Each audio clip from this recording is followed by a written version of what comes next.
الذين آمنوا اتقوا الله حق تقاته ولا تموتن إلا وأنتم مسلمون يا أيها الناس اتقوا ربكم الذي خلقكم من نفس واحدة وخلق منها زوجها وبث منهما رجالا كثيرا ونساء واتقوا الله الذي تساءلون به والأرحام إن الله كان عليكم رقيبا يا أيها الذين آمنوا اتقوا الله وقولوا قولا سديدا يصلح لكم أعمالكم ويغفر لكم ذنوبكم ومن يطع الله ورسوله فقد فاز فوزا عظيما أما بعد فإن خير الحديث كتاب الله وخير الهدى هدى محمد صلى الله عليه وسلم وشر الأمور محدثاتها وكل محدثة بدعة وكل بدعة ضلالة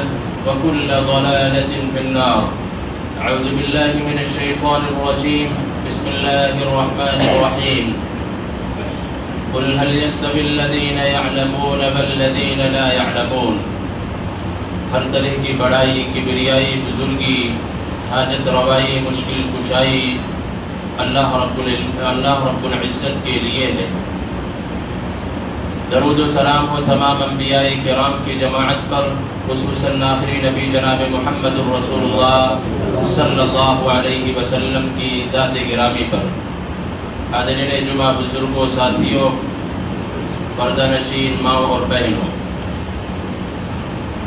1990 عیسوی کے اندر ایک خبر چلی اور وہ خبر اخباروں کی زینت بنی کہ 20 یا 50 سال کے اندر پوری دنیا کے اندر اگر کسی مذہب کا غلبہ ہوگا، کسی مذہب کا زور ہوگا تو وہ مذہب اسلام ہے۔ یہ خبر چھپتے ہی اور لوگوں کی نظر میں آتے ہی بڑے بڑے دانشوروں کو اکٹھا کرنا شروع کر دیا۔ دنیا کے بڑے بڑے دانشور اکٹھا ہوئے، اس تعلق سے غور و فکر کیا، تدبر کیا کہ یہ آخر اس چیز کو کس طریقے سے روکا جا سکتا ہے۔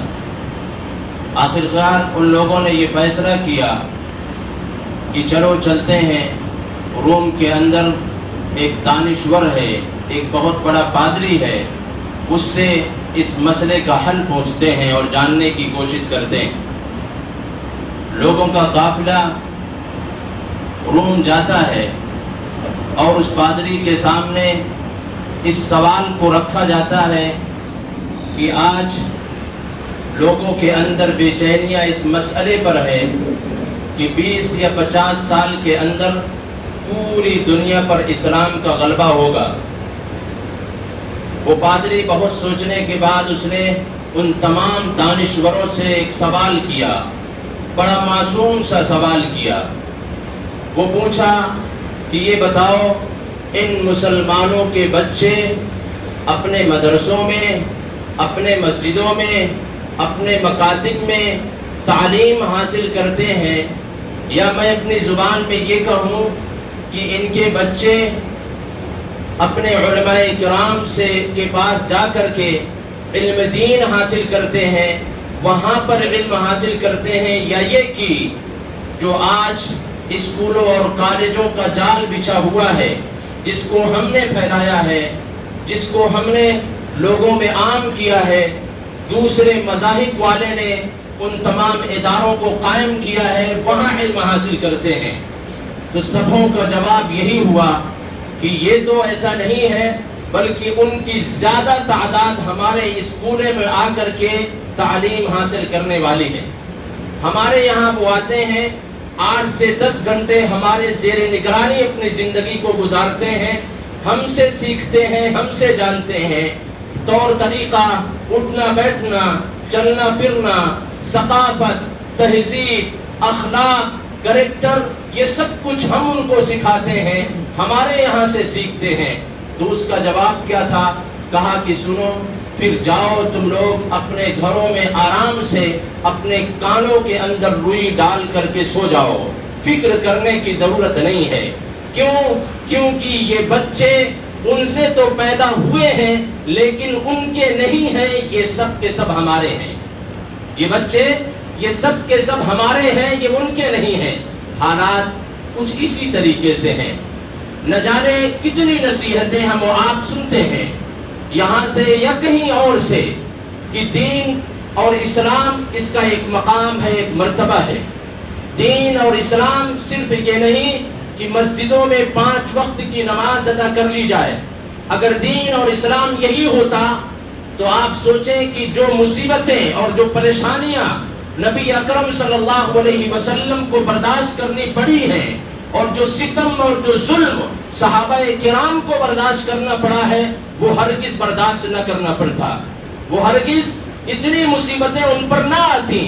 ان پر مصیبتیں اسی وجہ سے آئیں، ان پر ظلم اور زیادتیاں اسی لیے کی گئیں کیونکہ وہ لوگوں کو توحید سکھا رہے تھے، لوگوں کو وہ اسلام بتا رہے تھے، وہ لوگوں کو رب کی پہچان کروا رہے تھے، رب کی معرفت کروا رہے تھے، قرآن کی عظمت کو ان کے سامنے بیان کروا رہے تھے۔ ان کو اس سے روکا گیا، ان کے اداروں کو بند کیا گیا، اور بات کے تمام ادوار اس بات پر شاہد ہے۔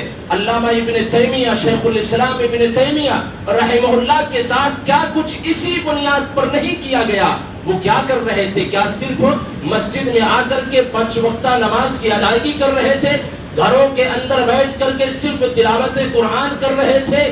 یا گھروں میں بیٹھ کر ان انگلیوں کو پوروں پر تسبیحات پڑھ رہے تھے؟ نہیں، بلکہ ابن تیمیہ لوگوں میں نکل کر کے، لوگوں میں جا کر کے اللہ کی پہچان کروا رہے تھے، اسلام کی عظمت ان کے سینوں میں بیٹھا رہے تھے، قرآن کا مقام و مرتبہ ان کو سکھلا رہے تھے، دین کا علم انہیں دیتے تھے، زبان کے ذریعہ سے، قلم کے ذریعہ سے، اخبارات اور جرائد کے ذریعہ سے۔ اسی بنیاد پر ان کو جیل کی سلاخوں میں ڈالا گیا، اور پھر وہاں بھی ابن تیمیہ کا یہ قلم اور یہ زبان نہیں رکی، وہاں بھی قیدیوں کے درمیان وہ اسلام پڑھا رہے تھے کہ اسلام کی عظمت کیا ہے، اللہ کون ہے، رسول کون ہے، اس کی رسالت کا مقصد کیا ہے۔ یہ پڑھانے پر پھر ان کے ساتھ کیا ہوا؟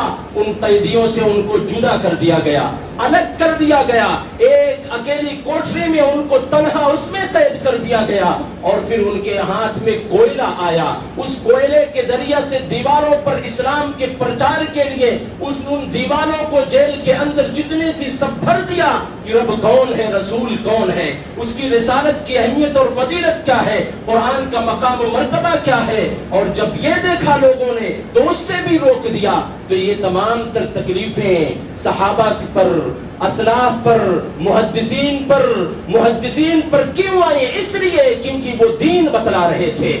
امام احمد بن حنبل پر کوڑے کیوں لگے؟ کوڑے ان پر کیوں برسائے گئے؟ اسی لیے نا کہ وہ کہتے تھے کہ اس قرآن کو رب کا مخلوق نہ جانو، یہ قرآن اللہ رب العالمین کا مخلوق نہیں ہے، یہ قرآن اللہ کا کلام ہے، اس کو تسلیم کیا جائے، اس عقیدے پر جم جایا جائے۔ یہ عقیدہ امام احمد بن حنبل لوگوں کو سکھلا رہے تھے۔ اسی عقیدے کی بنیاد پر اس وقت کا حاکم گدھے پر سوار کر کے جلادوں کو مقرر کر کے ان پر کوڑے برسوائے، ان کے گلوں میں پھول کا ہار نہیں ڈالا بلکہ جوتیوں کا ہار ڈال کر کے ان کے چہروں کو کالک سے رنگ دیا گیا، ان کے چہروں کو کالا کر دیا گیا۔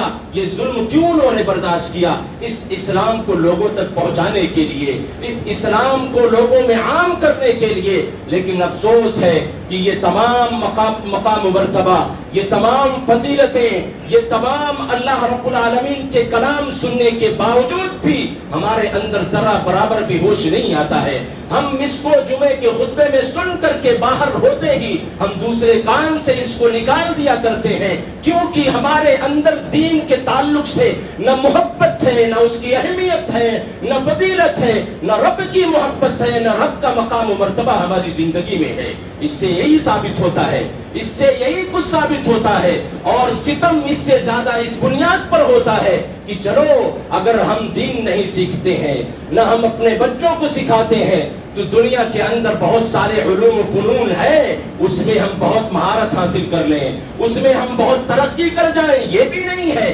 اس میں بھی ہمارا رزلٹ صفر کے برابر ہے، صفر ہمارا رزلٹ ہے۔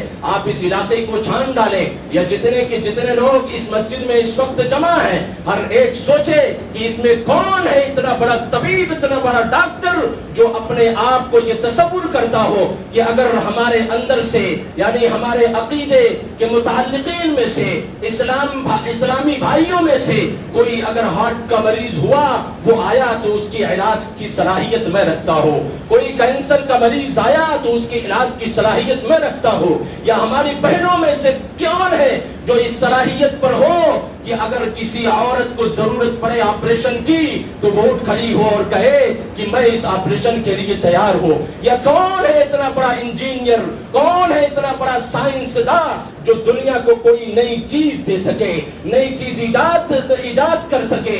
کون ہے اتنا بڑا لائر جو مسلمانوں کے کیس کو مضبوطی کے ساتھ لڑ کر کے اس کا صحیح فیصلہ کروا سکے؟ کون ہے ہم پر؟ اس پر بھی ہم زیرو ہیں۔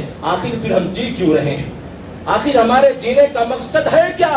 ہمیں تو اس لیے بھیجا گیا تھا اور یہ دعا سکھائی گئی تھی کہ تم ہر وقت اپنے رب العالمین سے کہنا وَجَعَلْنَا لِلْمُتَّقِينَ إِمَامًا، مجھے متقیوں کا امام بنانا، مجھے دنیا کا حاکم بنا دینا، میرا ہی غلبہ رہے، میں دنیا کو کچھ دینے آیا تھا۔ اس دنیا کے اندر اس امت کو بھیجا ہی اس لیے گیا ہے تاکہ اس دنیا کو وہ دے سکے، لینا۔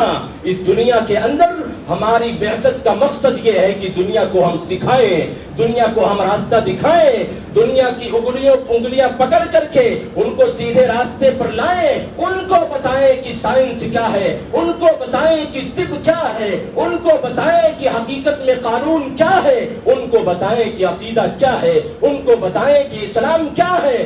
آج ہم اس سے خود محروم ہیں، آج یہ صلاحیتیں ہمارے اندر خود نہیں ہے، تو بتائیں پھر ہماری زندگیاں کہاں گزر رہی ہیں؟ اس سے یہ اندازہ ہوتا ہے کہ ہماری زندگی میں علم کی کوئی اہمیت نہیں ہے، نہ علم شرعی کی اہمیت ہے، نہ علم جو دنیا کا علم ہے اس سے ہمارا کوئی رابطہ اور کوئی ناطہ ہے، کوئی رابطہ کوئی ناطہ ہی نہیں۔ اس لیے کیونکہ ہم نے بعثت مقصد کو سمجھا ہی نہیں، ہم نے مقصد حیات کو، اپنی زندگی کا مقصد سمجھا ہی نہیں کہ ہمیں اس دنیا کے اندر کیوں پیدا کیا گیا ہے، ہمیں دنیا کے اندر کیوں بھیجا گیا ہے۔ وما خلقت الجن والانس الا ليعبدون، ہمیں اس دنیا کے اندر اللہ رب العالمین نے اس لیے پیدا کیا ہے تاکہ ہم اللہ رب العالمین کی عبادت کر سکیں۔ ہم میں سے بتائے کوئی اس چیز کو سمجھائے مجھے کہ جو اس دنیا میں پیدا ہوتا ہے، نومولود بچہ، اس کو کون بتائے گا کہ تمہاری تخلیق کا مقصد کیا ہے، تم اس دنیا میں کیوں بھیجے گئے ہو؟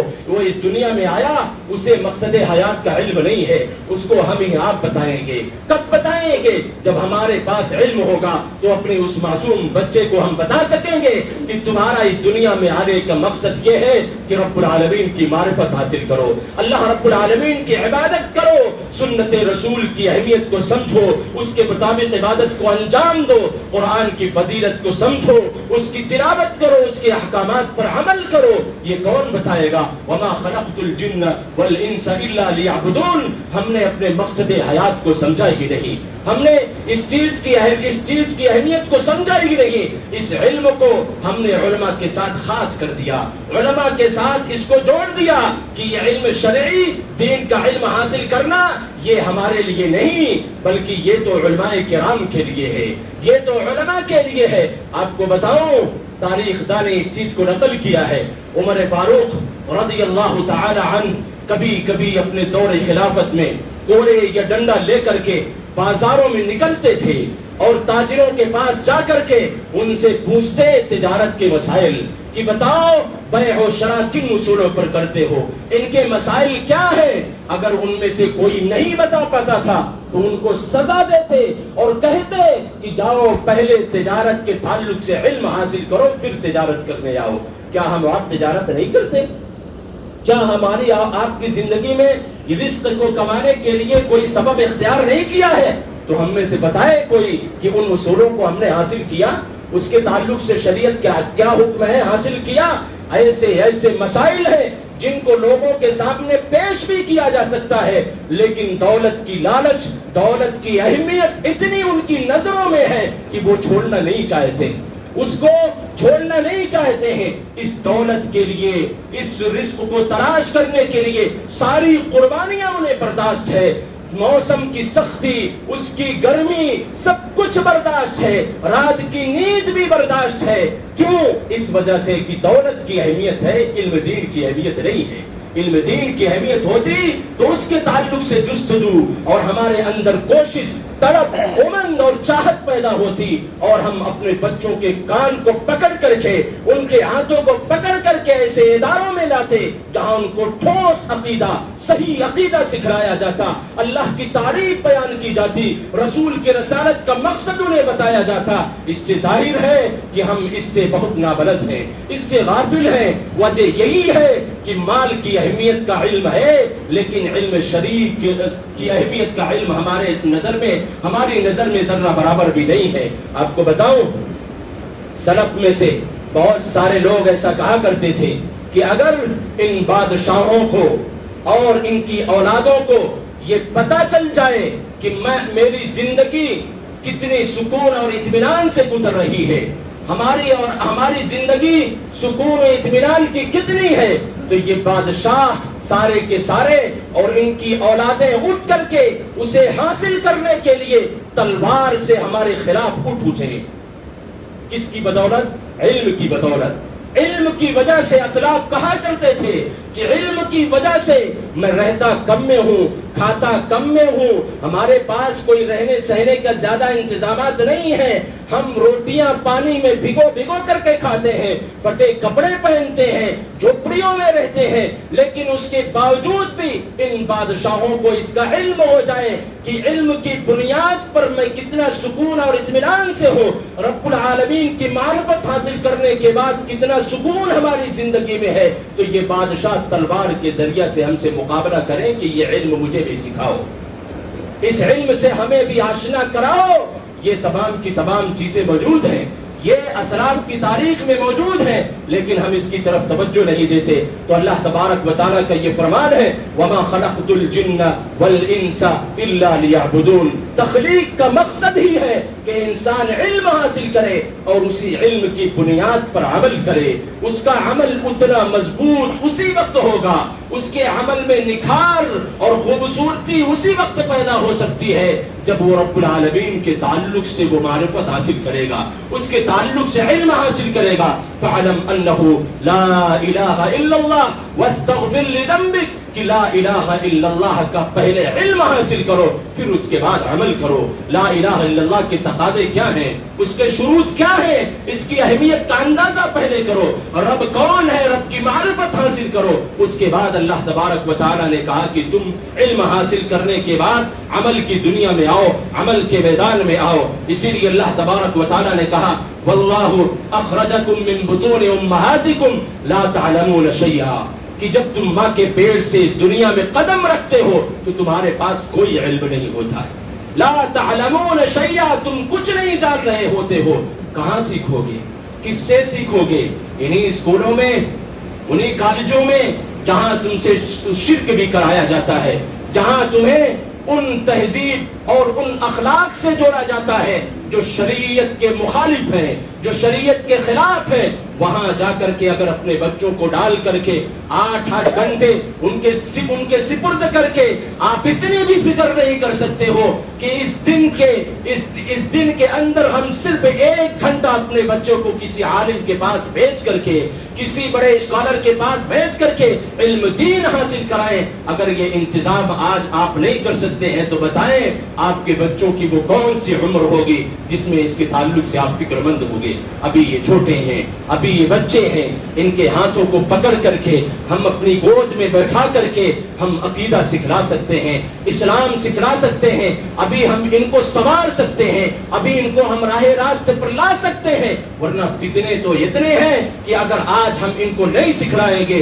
اور وہ اس عمر کو پہنچیں گے جس عمر میں یہ سوشل میڈیا پر آ جاتے ہیں، جس عمر میں یہ فیس بک سے اپنی ضرورتوں کو تلاش کرنے لگتے ہیں، یوٹیوب پر اپنے مسائل کو وہ سرچ کرنے لگتے ہیں، گوگل پر جا کر کے اپنے مسائل کو چیک کرنے لگتے ہیں، وہاں جائیں گے تو وہاں فرقہ ضالہ کے لوگ ملیں گے، وہاں مرزا ملے گا، وہاں قادری ملے گا، وہاں دین اسلام سے بھٹکانے والے ملیں گے، وہاں قرآن کی آیتیں پڑھ کر کے غلط تفسیر بیان کرنے والے ملیں گے، وہاں بڑے بڑے ایسے لائر، بڑے بڑے ایسے انجینئر، بڑے بڑے ڈاکٹرز ملیں گے جو قرآن کی تلاوت تو کریں گے، قرآن کے حوالے سے دیں گے، ان کی آیتوں کو آپ کے سامنے تو آیت نمبر بیان کریں گے، لیکن تفسیر اور مفہوم اپنا بیان کریں گے، جہاں سے پھر یہ ہمارے بچے گمراہی کے راستے پر جائیں گے، اور پھر ایک وقت آئے گا کہ آپ کی زبان سے یہ بات نکلے گی کہ ہمارا بچہ بھٹک گیا، راہ راستے ہٹ گیا،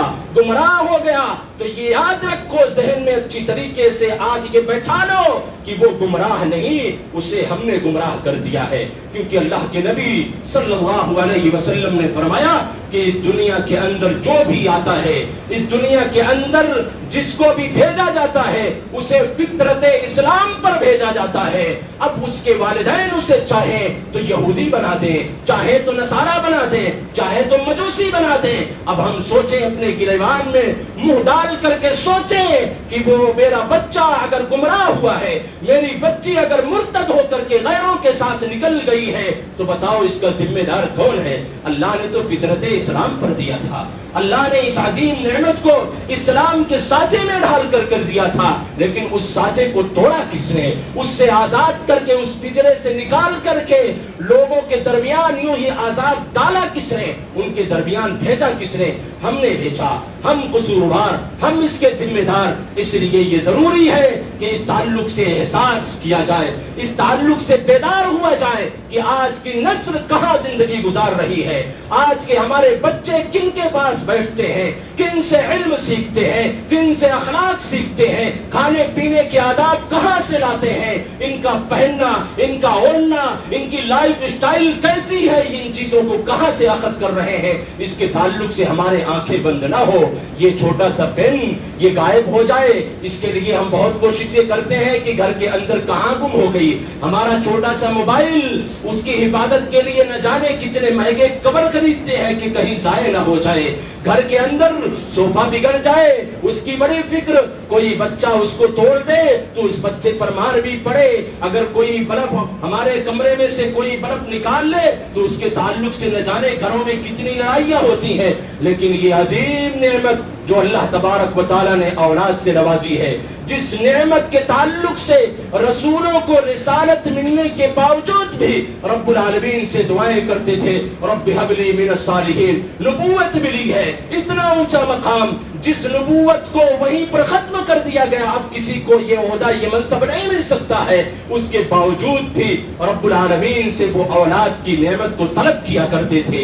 یہ عظیم نعمت ہے۔ ان تمام چیزوں کے کھونے کے، ان تمام چیزوں کے پھٹ جانے سے ہمیں بے حد تکلیف ہوتی ہے۔ لوگوں میں اس کا چرچا کرتے ہیں کہ گھروں کے اندر یہ نقصان ہو گیا، گھروں کے اندر یہ معاملات ہو گئے، اس طرح کی لڑائیاں ہو گئی، لیکن اسی گھر کے اندر ہمارے سامنے ہمارا بچہ جہنم کے راستے پر ہے، ہمارے ساتھ اٹھنے بیٹھنے والا غیروں کے ساتھ اٹھ بیٹھ کر کے ان اخلاق کو، ان کریکٹر کو اختیار کرتا ہے جو یہودیوں کا ہے، نصارہ کا ہے، مجوسیوں کا ہے، لیکن اس کے تعلق سے ہمیں فکر نہیں، اس کے تعلق سے ہمیں سوجھ بوجھ نہیں ہے، وہ نقصان ہمیں نقصان نہیں سمجھ میں آتا ہے، وہ نقصان ہمیں نقصان نہیں سمجھ میں آتا ہے، اس کو تو ہم ترقی سمجھتے ہیں کہ ہمارا بچہ بڑی ترقی کر گیا، باہر گیا، باہر سے کوئی نئی چیز لے کر کے آیا جو امریکہ کے اندر لوگ کرتے ہیں، جو ایران کے اندر لوگ کرتے ہیں، ہمارا بچہ یہاں ہندوستان میں آ کر کے ان چیزوں کو تعلق سے ہمیں بتلا رہا ہے،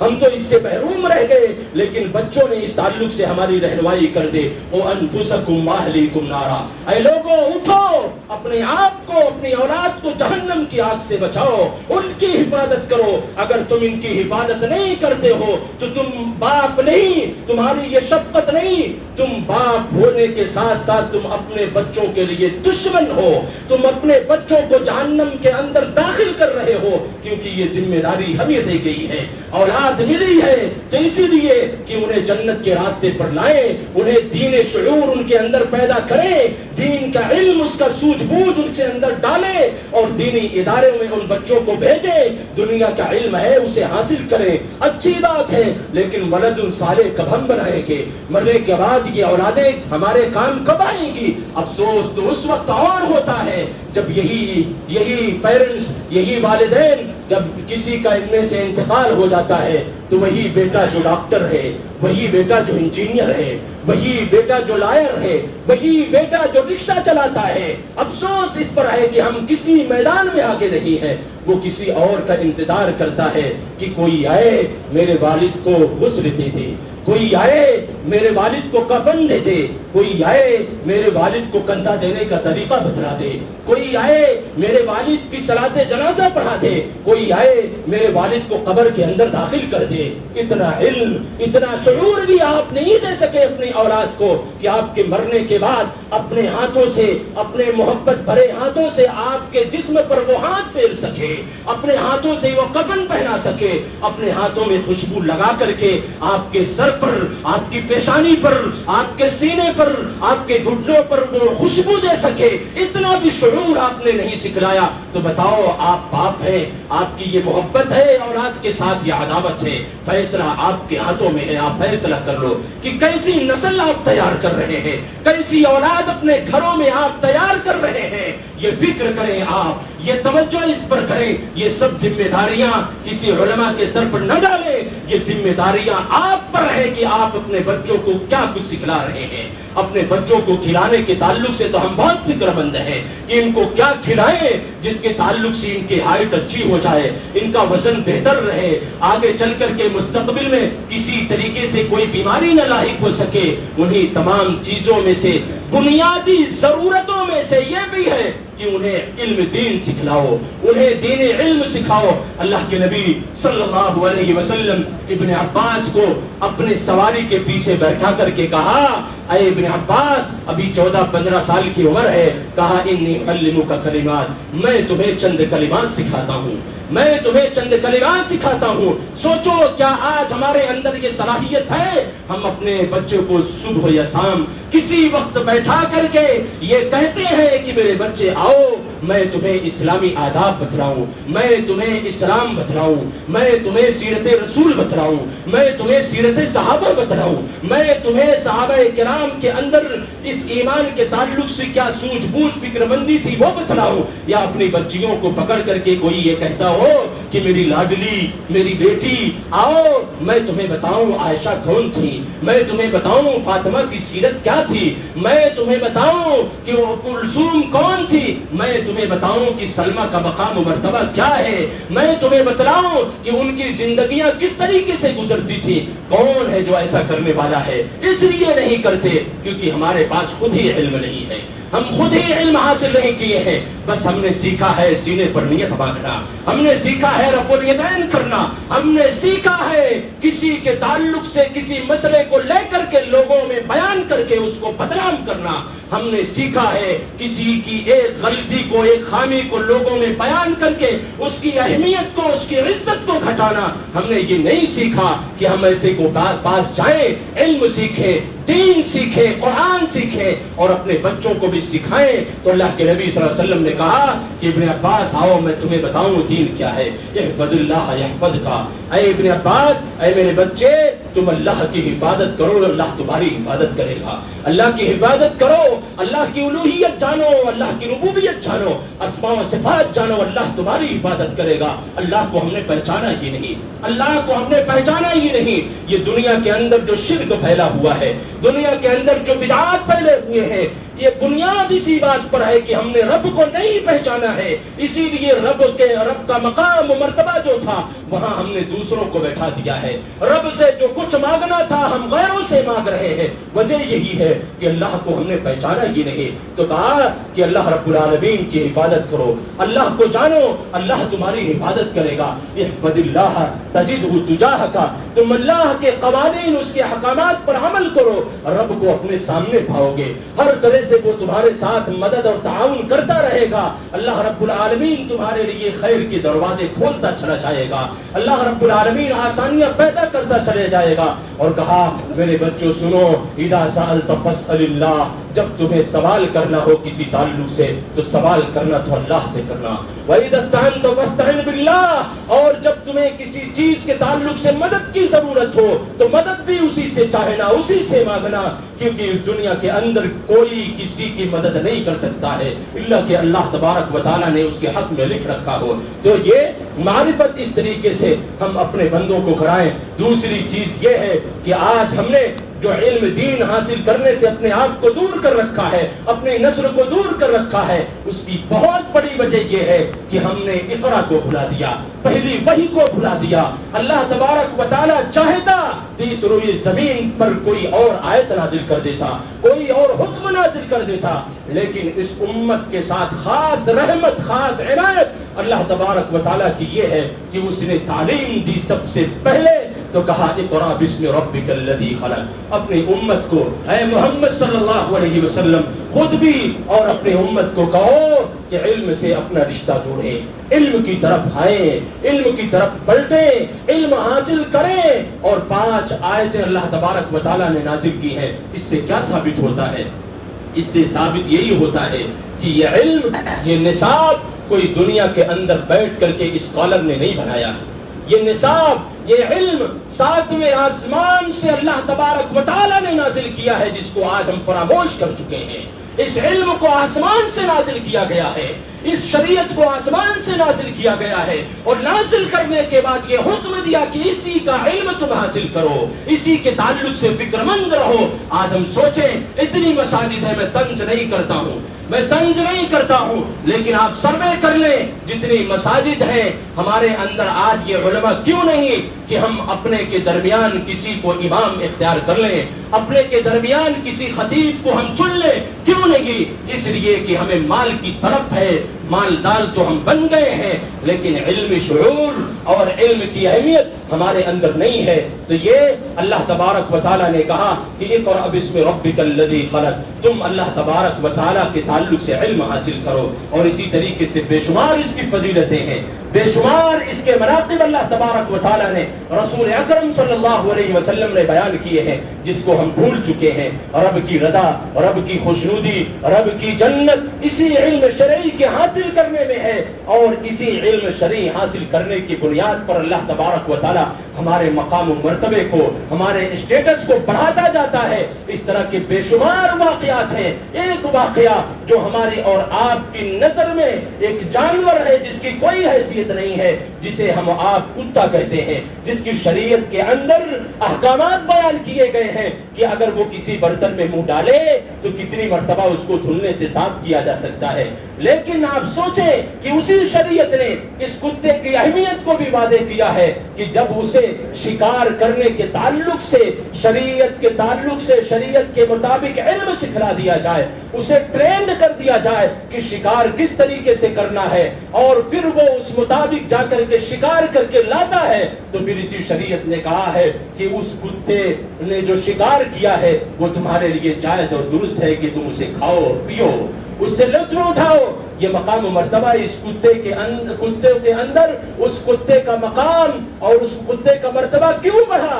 اس لیے بڑھا کیونکہ اسے ٹرینڈ کیا گیا کہ شریعت کے طریقے پر کس طریقے سے شکار کیا جاتا ہے.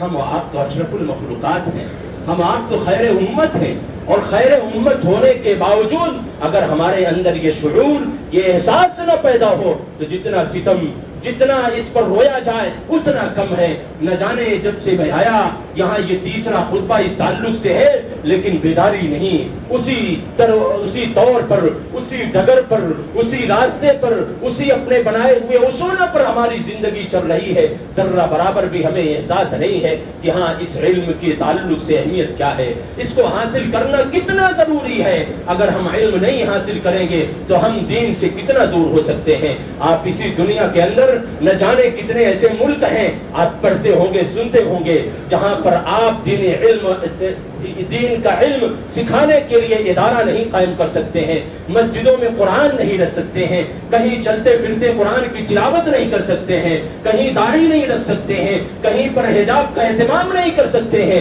لیکن ہمارے ملک میں الحمدللہ یہ تمام کی تمام چیزیں موجود ہیں. لیکن اس کے باوجود بھی یہ جان رکھیں کہ شکنجے ٹائٹ کیے جا رہے ہیں. شکنجے اب مضبوط کیے جا رہے ہیں، وہ تمام کی تمام چیزیں یہاں بھی آ رہی ہیں، لیکن اگر آج اس آزادی کی صورت میں اگر ہم نہیں حاصل کریں گے تو آگے کا جو مرحلہ آنے والا ہے، آگے کا جو دن آنے والا ہے، اس میں بہت کچھ کوشش کرنے کے باوجود بھی ہم قرآن کی تلاوت بھی نہیں کر سکیں گے، ہم صحیح ڈھنگ سے نماز نہیں پڑھ سکیں گے، تو اس وقت اگر عذر بھی پیش کریں گے اللہ رب العالمین کے ہاں تو قابل قبول بھی نہیں ہوگا۔ عذر اسی کا قبول ہوگا جو آج آزادی کے وقت اس کے تعلق سے فکر مند ہوگا۔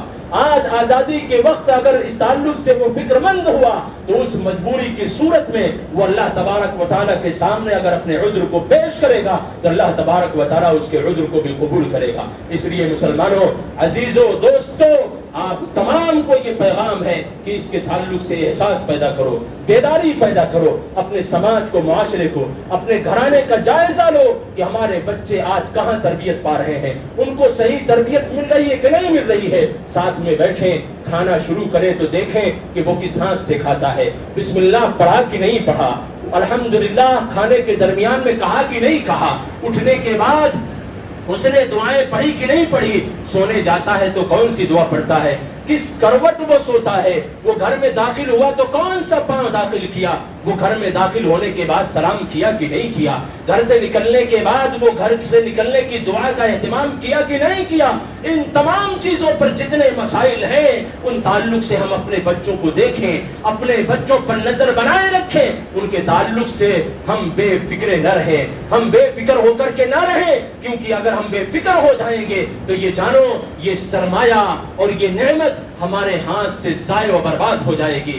اس لیے ضروری ہے کہ اس تعلق سے ہم فکر مند ہو۔ اللہ تبارک و تعالی ہم تمام کو اس کی توفیق دے کہ ہم اپنی اولاد کے تعلق سے فکر مندی کا ثبوت دیں۔ اللہ رب العالمین ہمیں توفیق دے کہ ہم دین علم خود حاصل کریں اور اپنے بچوں کو اس کی طرف لائیں اور ان کے اندر بھی یہ شعور، یہ بیداری پیدا کریں۔ اللہ تبارک و تعالی زندہ رکھے، دین اسلام پر زندہ رکھے، وفات ہو دین اسلام پر ہو۔ آمین۔ تقبل یا رب العالمین، وآخر دعوانا الحمد للہ رب العالمین۔